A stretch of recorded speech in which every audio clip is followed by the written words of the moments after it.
And now from the NFL Network, no one covers the league like this man on the Xfinity guest line, our brother Mike Yeah. Garafolo. Michael, let's get right to the Chiefs injury real quick.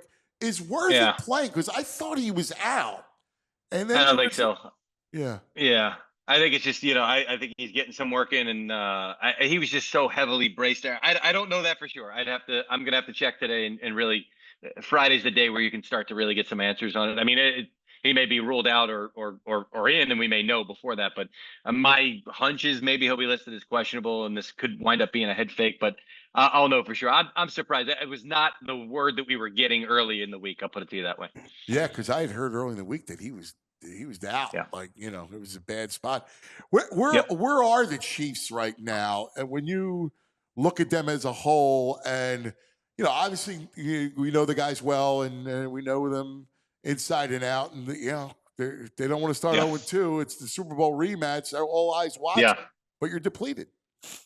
Yeah, you are depleted. Now they felt good about, certainly when they had Worthy, their receiving core without Rashee Rice. I mean, once he comes back, they're going to feel really good about it, obviously. But that was coming into the season, something that was talked about. Like, well, if this had happened to us last year or the year before, this would have been devastating to not have Rashee for 6 weeks. Now we feel pretty good about the depth at the position. You didn't quite see it the way that I thought you'd see it against the Chargers. I did like the Chargers in that game, but I thought you'd see a more complete, more explosive offense. Mahomes took some shots. They feel like they're going to be back toward what they were, years ago when they had Tyreek Hill, and that's why we were speculating that Hill could be headed back to Kansas City. I mean, I think he's going to wind up being traded because I just don't see how this Miami season heads in the right direction. And then who's the team that needs it? Well, they need it. They've had visions of being that offense once again, and maybe it's going to have to be him that comes back. And then I think if you add that, you get Rice back at around that point, all of a sudden you're looking at a really explosive offense. That being said, I think a lot of people saw the week one game. Look, you're playing in Brazil, which anytime you're playing internationally, that makes it weird. You're playing a really good team with a really good defense. Yeah. I don't want to look at that and say, oh, what happened to the Chiefs? Like, I still think this is going to be a team that's going to threaten you offensively and be a really good overall team. And I think you add the home opener, the motivation. And I feel like this is just a bad spot for the Eagles. I really do. It's weird because it reminds me a lot of February, like going into it, where people were like, it's Kansas City, it's Mahomes, and the Eagles feel more talented. Like, what changes on the field, right? Like Carter's back, right? Like, how are they going to handle that beast?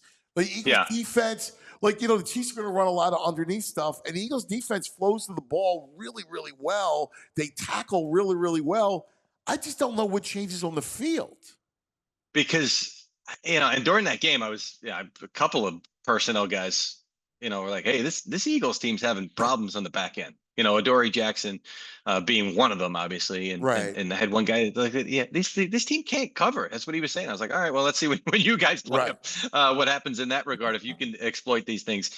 That was an issue week one. Now, again, you got Jordan Davis playing, what was it, 50? I mean, he played a record number of snaps percentage-wise.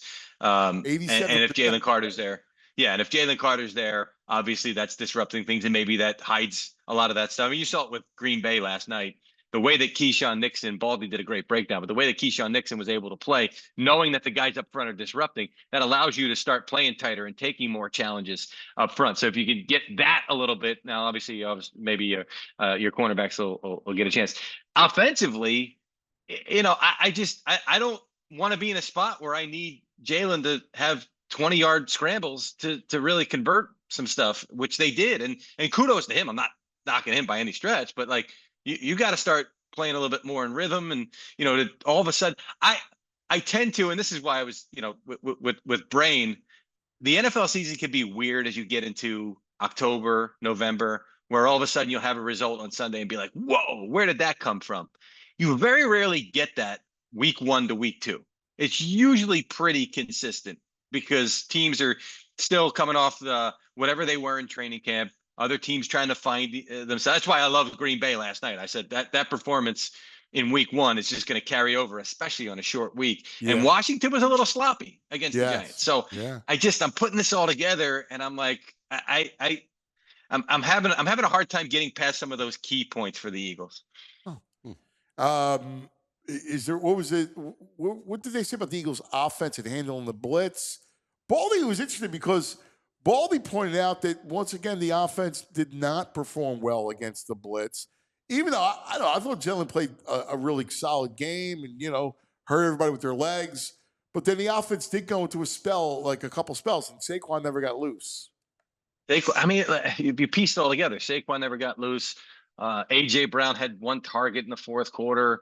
I was looking because I honestly, it's for selfish reasons. I have him on my fantasy team, and I'm like, why is he not throwing to AJ? And I kept looking to see, like, he wasn't winning because a lot of times I'll be like, he was open 5 times. It wasn't a lot of that. That hamstring. I saw the tape. He wasn't winning. No.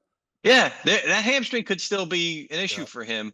And a lot of times maybe it's a mental thing and you don't open it up all the way and you play the one game. Now all of a sudden you do, especially if you're getting the extra rest off of week one. Got to get him involved early. Got to get him involved often. I think that'll change a lot of things for them.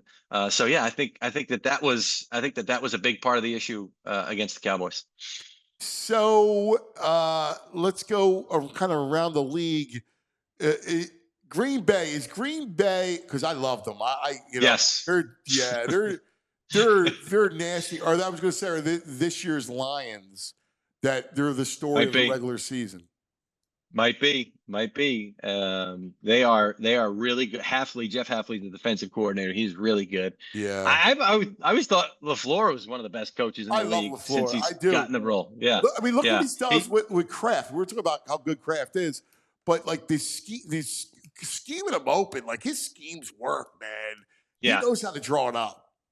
Well, that's what that is. When you see, I mean, he's obviously Kraft is an athlete, he's a gifted athlete. I'm not going to say, but when a guy is that wide open, the coach made that happen, right? Yes. Like that's an unbelievable job because once he gets the ball in those scenarios, he does a great job after the catch. He's always done a great job after the catch. So I like him a lot. Yeah, for part of the Micah Parsons trade, they felt so good about the rest of their defensive line that they said, well, we're going to get rid of Kenny Clark.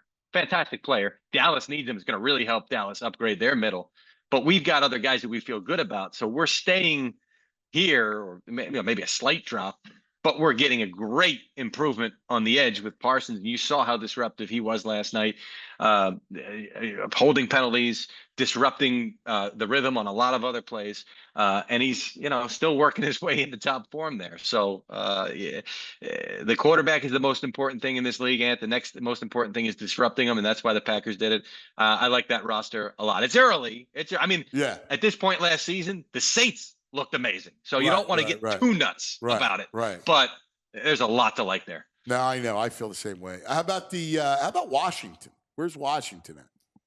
I had my concerns coming in at. I really did. And not just this intangible, well, it's year 2, so they're going to regress. Or, there's a lot of Debo coming in. Let's just say San Francisco was like, all right, I think it's time to move on. And he wanted to move on, right? It was time to go there. So now he goes and resets there.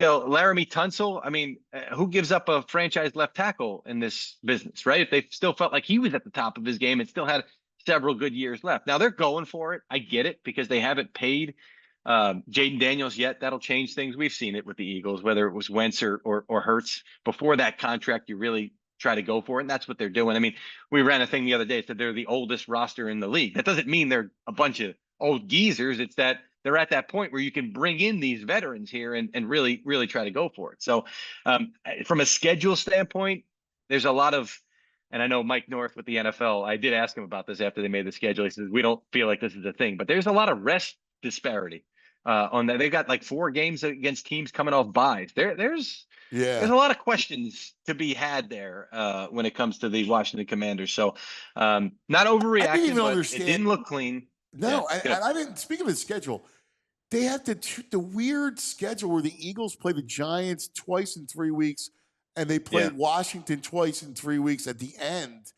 Like, why wouldn't you just flop those? I just don't understand it. Yeah, I mean, There's always a reason why, because it's never going to be a perfect schedule. There's just Yeah. too much going on. There's too many outside factors outside of just the NFL itself, concerts and whatnot. So it's never going to be perfect. You're going to have those clusters. Didn't the Eagles have it last year with they played the Giants? Yeah. No, Yeah. I'm It was trying the to remember. Giants. It Yeah, was so you're last. always yeah, Yeah. you're gonna see a lot of those. You're gonna see a lot of those clusters around the NFL.